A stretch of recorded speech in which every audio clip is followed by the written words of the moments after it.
Welcome to the Bookshop at the End of the Internet. This podcast is dedicated to helping book lovers discover new authors. Like all the best bookshops, this podcast is filled with all kinds of books and all kinds of authors.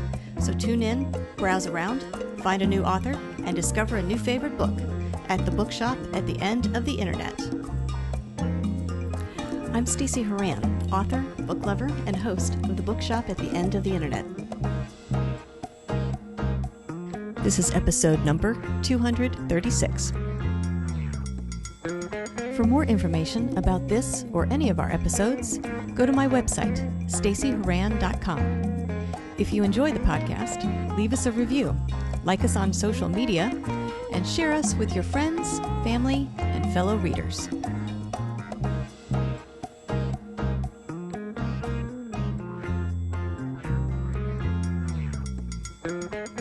In today's episode of The Bookshop at the End of the Internet, I'm chatting with author Mark Mustian about his new Southern Gothic novel, Boy with Wings. In this work of historical fiction, a boy named Johnny Cruel is born with wing-like appendages on his back. Is he a miracle, or is he cursed? Johnny ends up in a freak show traveling through the South in the 1930s. While he bears his back for the entertainment of onlookers, he finds that the very thing that shocks people also gives him power. Mark had long wanted to write a book about odd people, and he knew he finally had something special when he struck upon the idea of Johnny Cruel, the boy with wings. In this story, Mark delves into the idea of what it's like to be different, as well as issues of race and religion in the South during the 1930s. In this episode, I'll chat with Mark about his writing journey, society's long-standing fascination with weirdness, and why he says his books are the product of an early midlife crisis, as well as a few other things coming up.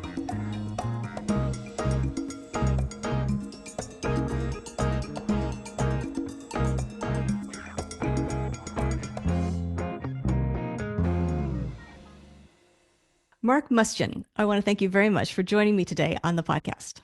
Thanks, Stacey. Glad to be here. I thought what we could do today is start by talking about your new book, Boy with Wings. If you don't mind, tell us a little bit about this book and what inspired you to write it. Well, I thought about writing a book about odd people, for want of a better term, for a long time. And I had mentioned this to my agent at the time, and he had said, "Oh, have you ever read this book, Geek Love, by Catherine Dunn?" And I had not. And so I read it and I was like, wow, this is really something here. And so it made me sort of rethink, how do I want to do this? What do I want to do? And so I ended up with the Boy with Wings is about a boy with these strange things on his back that ends up in a freak show traveling the United States in the 1930s. And it's to some degree, it's about religion, it's about race, but more than anything, it's about what it's like and what it means to be different. And he's stared at, he's put on stage. And so I tried to sort of reach that point that, I think everybody's felt at some point that what it's like being on the outside looking in. What was the spark for you, that thing that really made you think, okay, here's the story. This is what I'm going to write around, or the trigger, do you think? Well, I had the idea about, sort of the Boy with Wings. I had 3 novels published, and they've all, to some degree, had a religious element to them. And so I thought about this, about, what would happen? What would people think about, this? What would they assume this is an angel? This is a devil? And that sort of got me going on it. And then I did a lot of research about sideshows, freak shows, so-called freaks, who are oddities of nature, and sort of how they've been treated through history. And it's waxes and wanes between people idolizing them or scorning them or using them in some capacity. And so that kind of got me going on it. Well, let's talk about your main character, Johnny. Mm-hmm.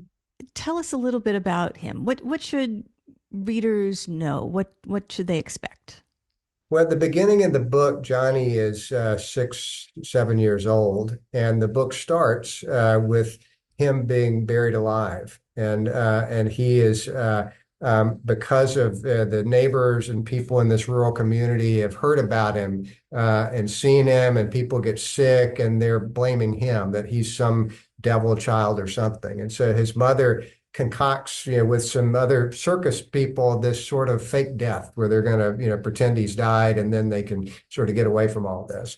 And so the book starts from his point of view, waking up, in this box in the dark. And that's, and it gets a little lighter from there, but that's sort of, the book starts with him and his, sort of this sense of waking up and not really knowing where he is and not being able to move or get out. What was it like writing this character? I imagine there was an emotional toll to write a character, one a young man, a young boy in in this situation, but for everything that he would have to go through in the book. I'm curious how the book affected you. How did writing this character affect you? Do you still carry him with you? Well, yeah, and it goes back to a little what I was saying before that I tried to touch the place that everybody I think has experienced at some point in their lives of being different, of being on the outside looking in. And so, and it makes you think about the times in your life when it made me think about the times in my life when I've been on the outside. And for me, it was probably in middle school, where I was not cool, as the phrase then and maybe still now. And I just remember what it felt like. So part of it is that is touching that. The other part is I wanted to sort of think from this kid's perspective, right? So he ends up in this show. He's exposing his back to the world, and suddenly he's a star. And so I tried to get the feel for, all right, well, maybe this is, hey, this is not, compared to where I've been, this is not that bad.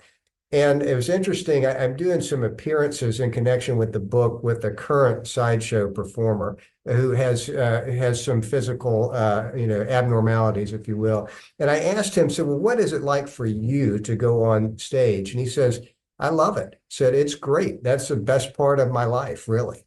And so it's interesting, sort of that juxtaposition of being, on the outside looking in, and then suddenly you're the star. Right, right. Well, let's talk about the setting because there's sort of three components to it. Time, so the era in which you've set the book.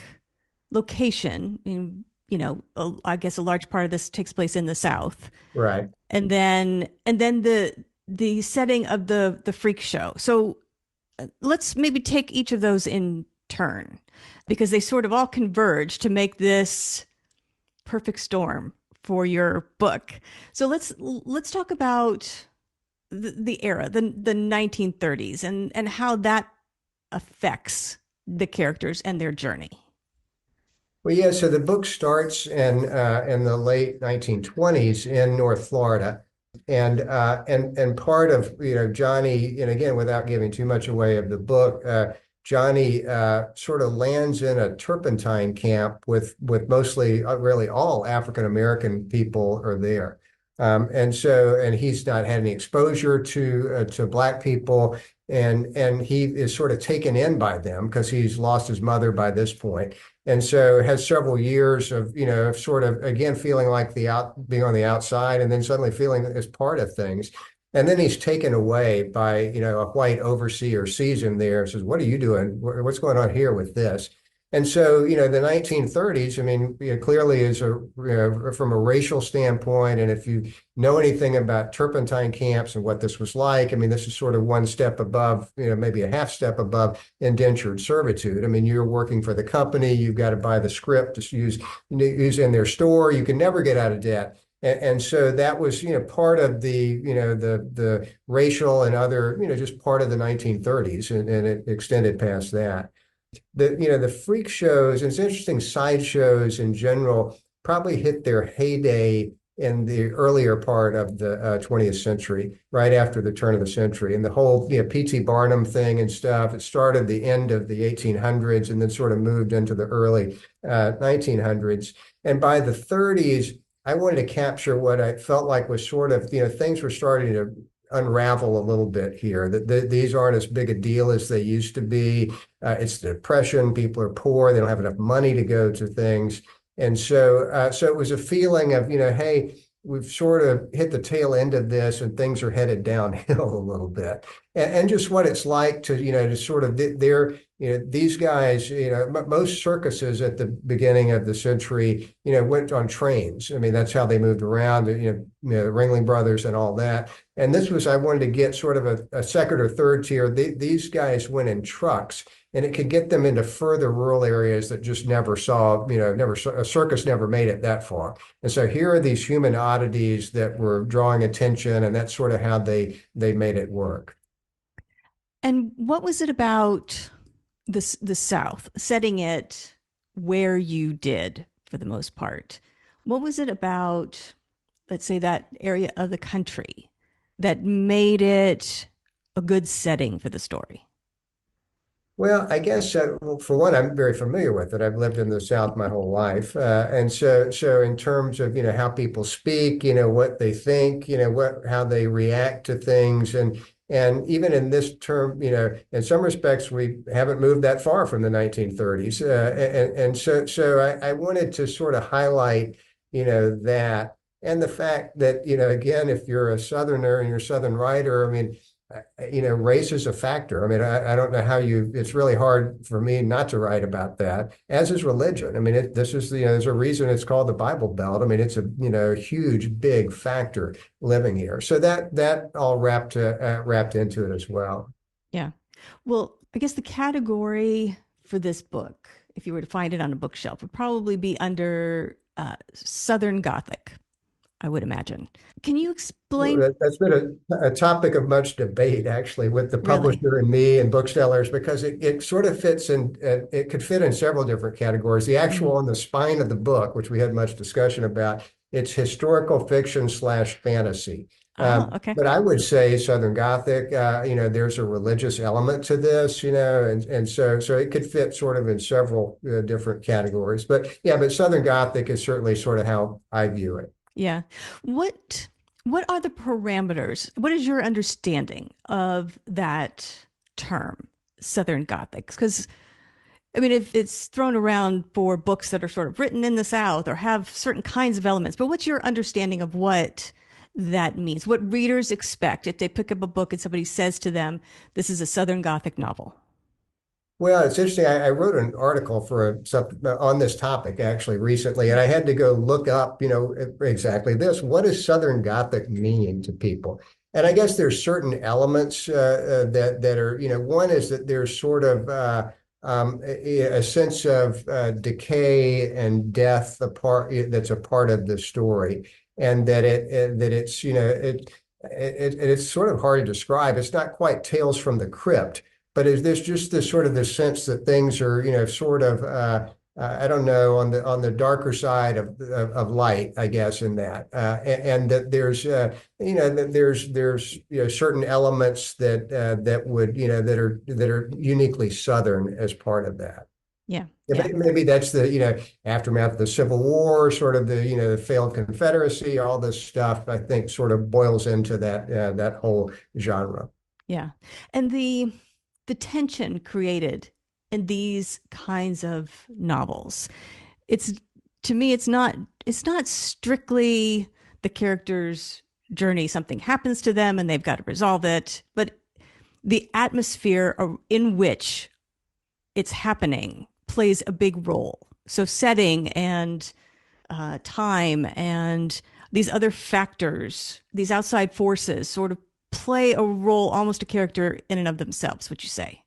Yeah, it does. And it's interesting that, and I intentionally set a large part of the book in North Florida because people, don't really think of or realize that North Florida is very much the South. I mean, this Yeah. is not Miami Beach. This is not, this is in Orange Groves.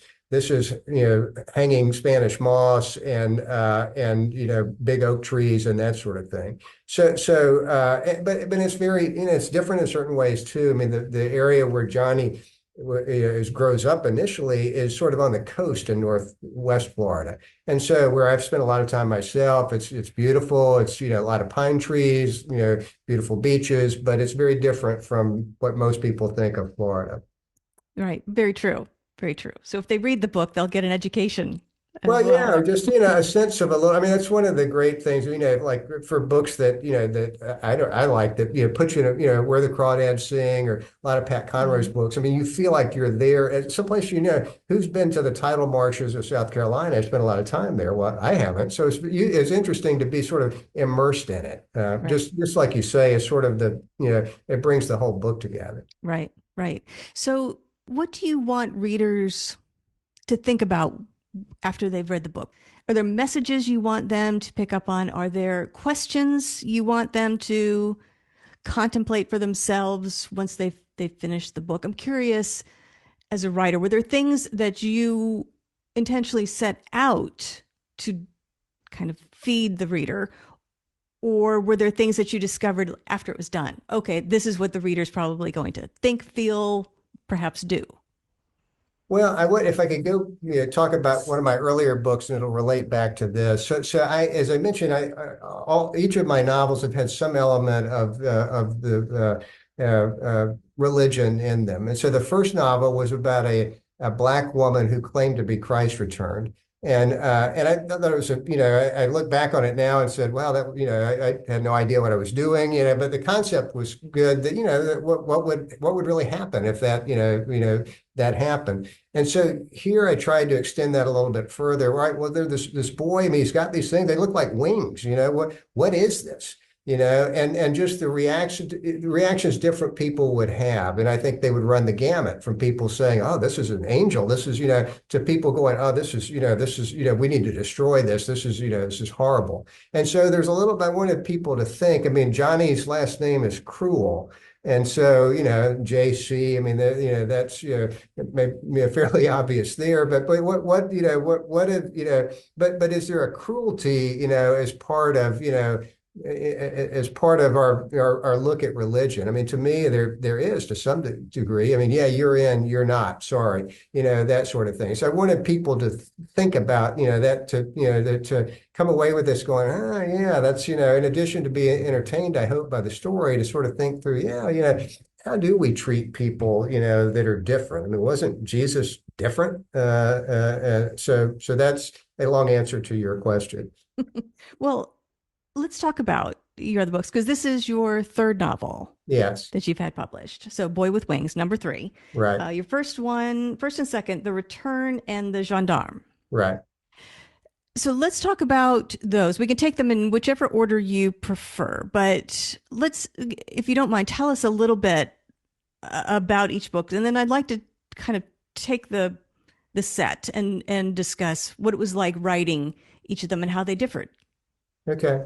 Well, so The Return, as I mentioned, I wrote, this may have been the product of an early midlife crisis, because I had, I still am a lawyer. And so I'd been a lawyer for about 10 years, and I was driving by myself on I-10 a lot and going, well, there's got to be more than this. And so I decided I wanted to maybe run for public office and maybe teach and maybe try and write a book. And eventually I did all of those. And I taught for a couple of years at the community college here, and that was enough to cure me of that.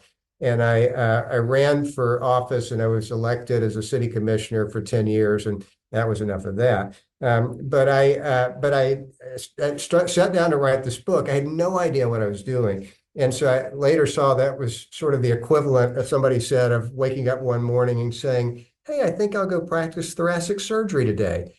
So I was very fortunate to get the book published. And I look back on it now, and to some extent I go, well, hey, this is pretty good for what it is. And then in other respects, I go, I hope I've gotten better since then. But I was proud to get it done. And I think that, again, I thought the concept was great. It's still, I think, a very, interesting to be a setup.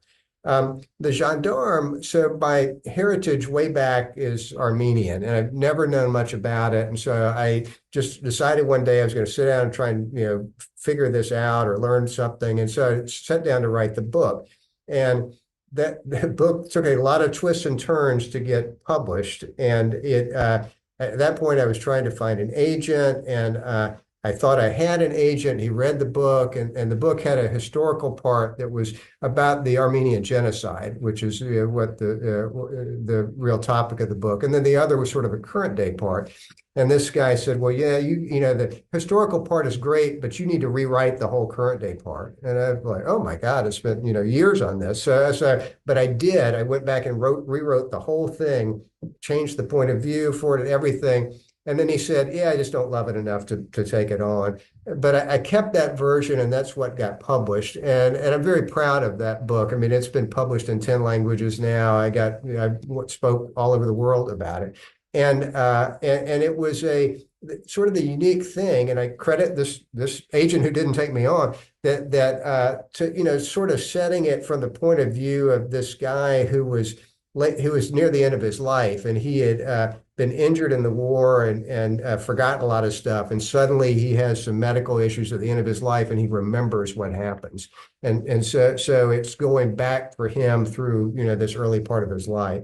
So I think again, it was from a religious standpoint, I did a lot of research about the Armenian genocide. And it was interesting, a lot of people that survived sort of lost their faith in God. So they just could not reconcile a loving God with what happened here. And so, which is a really, difficult religious thing. And so that was that. And then the Boy with Wings, again, it's sort of I just wanted to explore the whole, the what is being different and human oddness, and the people that sort of populated freak shows, ran the gamut from people with various, what we now know are sort of chromosomal deficiencies or differences that cause them to be covered with hair or cause them to be really tall or really short or whatever. And to some extent it's a piece of its time, because those were much more accepted as or not accepted, but you're sort of regular things that people went to see. And now to some extent we've said, oh no, that's really taking advantage of these people. But I can certainly point to things, and I'm sure you can too, of current situations where we demonize people that we, the majority, look at as odd. And so that that's sort of how I got to the Boy with Wings book. And do you think, just an aside, what do you think the attraction is, or in this case was, to these sort of traveling sideshows with these people who were different on display for others' entertainment? What was the attraction, do you think, to that?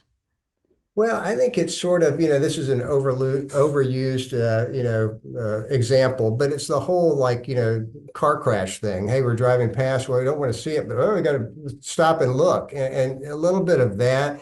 I read this whole book that this guy had gone deep into the psychology of people's attraction to freaks. The name of the book was Freaks. And and he got way down rabbit holes of being Freudian, or one thing I remember he pointed out. He said, well, from your earliest date as a child, you're dealing with giants, because adults, they're giants to you, and so there's all this sort of mental and sexual stuff, and he went into great detail about the different types of human oddities, the hermaphrodites and the really tall people that at that point were really fat people. I mean, it was just sort of how they were treated, and how and why people sort of how they reacted to them differently. There's a whole history of the Greeks, for example, treated certain types of oddities one way and certain another. And the Romans, created the circus. Yeah, this is all great, and then Middle Ages, anything we don't understand, we're putting it at the stake. Yeah. So it's just, throughout history, it's a sort of a I don't know, a differing treatment of people that were just seemed different. And for the people who were participants in these traveling shows, I'm sure that was an interesting experience because in one respect they are being taken advantage of in a lot of respects, but as you mentioned, they are suddenly the stars being famous, given notoriety for the thing that has made them so different and isolated from everybody else. In your research and everything, what was it like for the people who were in these shows? Did they see it as sort of better or a good thing or an opportunity in some respects? Well, I found that it varied a lot, and I tried to explore that in the book because, to some extent, these people's lives were better. I mean, before they're hidden in the back room, their families are, trying to, hide them, and suddenly, and a lot of them wouldn't get sold to these shows. They're like family. Oh, we can get rid of them and make some money. Here you go. And there's an interesting book, a nonfiction book that came out probably 10 years ago called True Vine, and it's about some very famous albino African American boys who were sold into one of these shows and became worldwide famous. And they were portrayed as wild creatures from Borneo or whatever. And I sort of took it from that on the one hand they didn't mind it that much, and their mother eventually, who I think sold them, was a little unclear, but then got them back.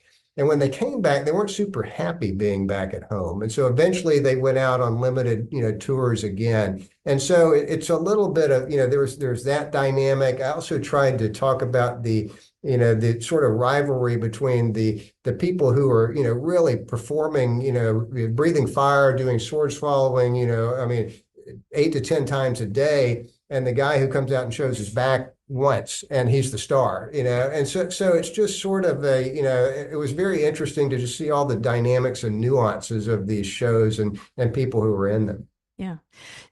Do you think this is your voice, this idea of exploring characters who have this sort of internal conflict in a historical setting? Do you think historical fiction in these terms is something you will continue to write, or will works in progress explore other genres, do you think? I mean, it's probably some of both. I mean, I have another novel I'm working on now that I'm superstitious about talking about, but it's a historical novel from the point of view of a woman that I just found this amazing historical story. Whether I've done anything with it, I don't know, but her story is just unbelievable.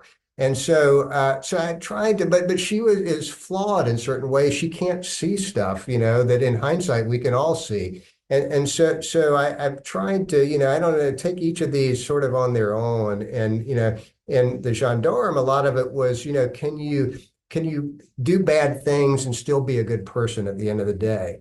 A Boy with Wings, it's a little bit more, what is it like to be different? What does it mean exactly to be different? And so I'd like to just take different pieces of that whole equation and play with them some. So we'll have to see. I wouldn't rule out doing some current day stuff, but this is just what intrigues me at this point, and it's fun to learn new stuff. I mean, I spent years reading about sideshows. I knew almost nothing about that. So I learned a lot. Yeah, yeah. Was your approach to each of the books different? Does your approach to writing a book vary based on the subject matter or what's happening in your life at the time, or are you one of those writers who's fairly regimented about how you approach a book, how you approach your research, your drafting, your editing, etc.?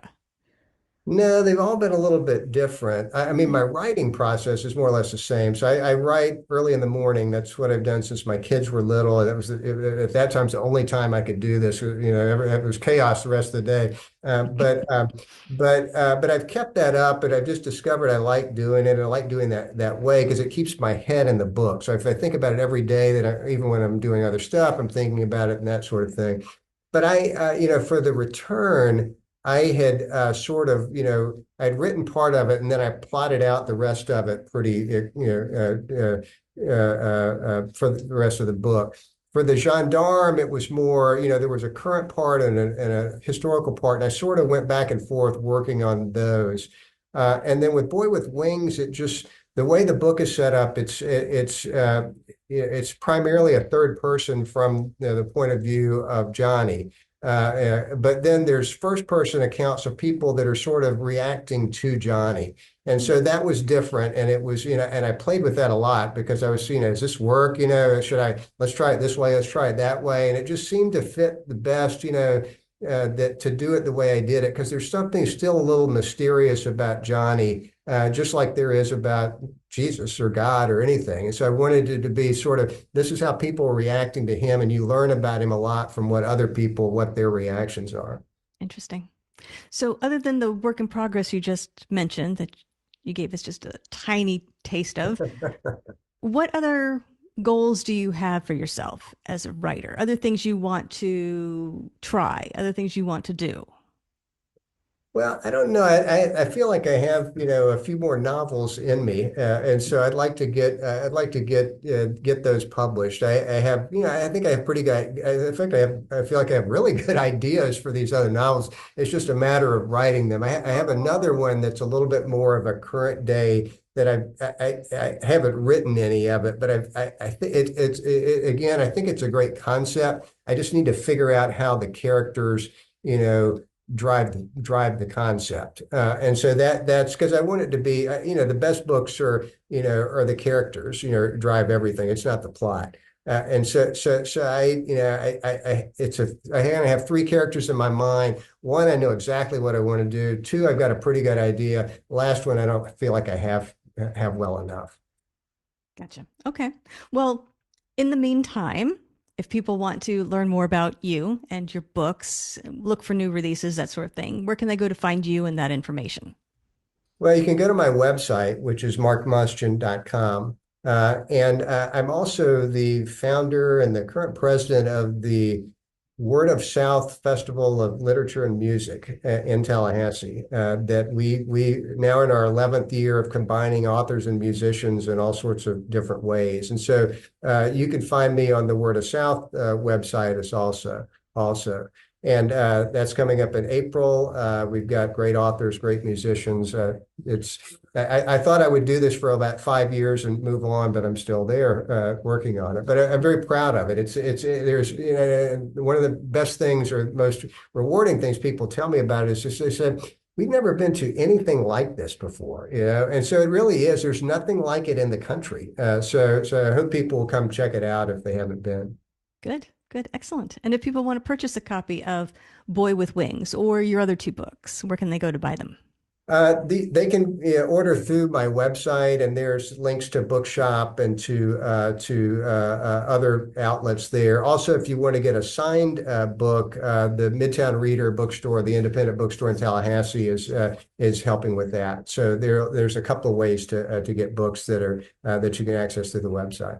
Wonderful. Well, Mark, I want to thank you very much for joining me today on the podcast, and I want to wish you luck with Boy with Wings and your work in progress. We'll look forward to that. So congratulations on everything you've accomplished so far. Best of luck with the rest of your writing journey.